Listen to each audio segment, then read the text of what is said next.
Hello everyone. Just been asked another question from a customer of ours in relation to his setup.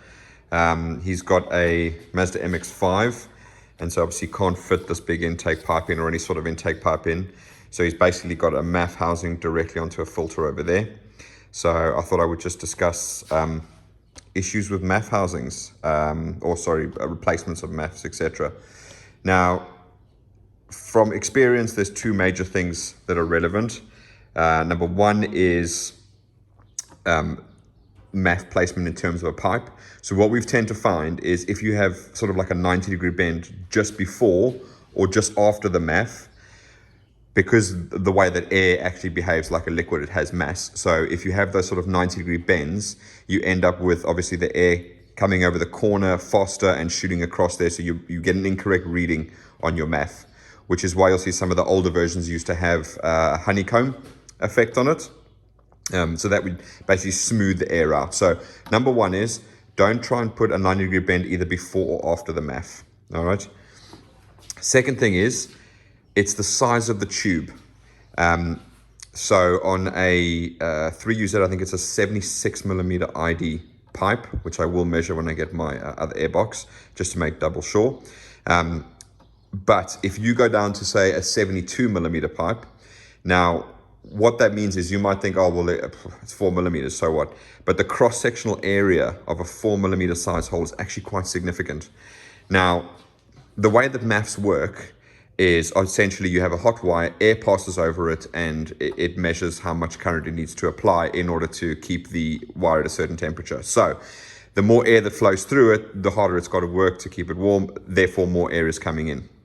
What's very important is they calibrate it to the size of the pipe.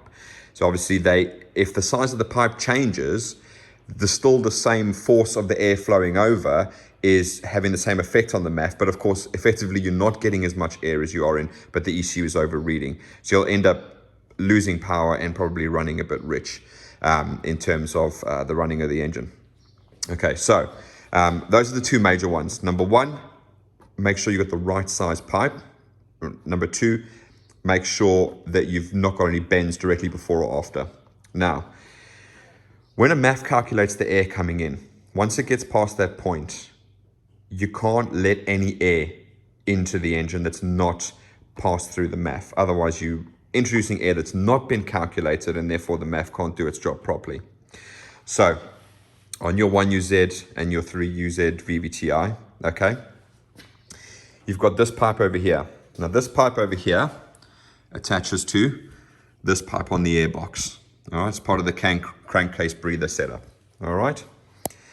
The other side is you've got this little purple pipe down here, and it comes up and it goes to this pipe over here. Now, any of you that have taken apart a 1UZ VVTi or a 3UZ VVTi, you would have noticed one thing. This cam cover is incredibly clean compared to this cam cover over here. Now, that's easily explained. Basically, this is a vacuum from behind the throttle. So what the system is doing is it's pulling air from here into the crankcase over there and basically sucking it through this pipe here on this side and into here. So all your blow-by gases and everything work their way through this cam cover over here. Hence the reason why this one gets more sort of charcoal and black and stained and everything compared to this side. Sometimes you can open these cam covers up and they look almost brand new. Open up this cam cover and it looks like 160,000 mile motor that's never been serviced. So again, that's not something really to worry about. That's the reason that is. But it becomes important because if you're not running the stock intake, and if you haven't connected this pipe over here to your intake pipe, you obviously you could remove this, you could have a steel pipe in here, it doesn't matter. But you need to take a feed from here to here, okay, after the MAF. So in other words, what I'm saying is the air is calculated coming into here. It is taking a little bit and sucking it through the crankcase ventilation, but where that air is coming from is what is calculated from the MAF. All right? So that's important. So where the issues I see come in is you've got someone who's made their own steel pipe. They've put their MAF in. Everything's fine. They leave their little tube going from here to here, and they let this one breathe the atmosphere. Now you can see where I'm going with this. You're sucking in uncalculated air into that setup over there. So it may have only a very little effect, but I always advise against it. So I always say make a choice. Either connect this pipe on the crankcase up to the air intake after the MAF, or disconnect both of these and take them both to a catch can, if you will, just to get there, and then block off this pipe over here. That's another way around it. Obviously, this is what also causes all the oil inside the intake. So when you pull these things off, you'll see a nice pool of oil sitting at the bottom of the intake. Obviously, it's pulling all the air out of there. Okay, so essentially that's in my opinion, again, stand to be corrected. But if I was doing it, if I wasn't going to connect this pipe up, and I probably wouldn't, to be honest with you, I would just take these two essentially to a catch can and just run it like that. Then I would block this pipe off. All right. Ignore these ones. Sorry, these are all coolant pipes. They come from down here. So you can obviously run it. They all run sort of coolant pipes and run down the front here. I've removed everything on this one, so don't worry about that. But yeah, so just to let you know, obviously, if you have that one open to atmosphere and you have this one attached to the inlet throttle body, technically speaking, you are actually sucking in uncalculated air. All right.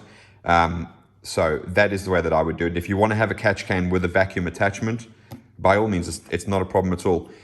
You have a vacuum at the back here. This is obviously a GS bolt, but you can get a little sort of banjo one that you use for the brakes.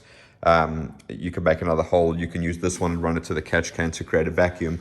But then obviously if you want to suck air in, then you're going to have to do it after the intake, after the MAF sensor itself.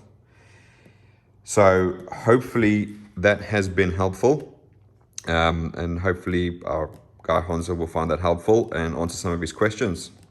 Thank you very much for watching. Cheers.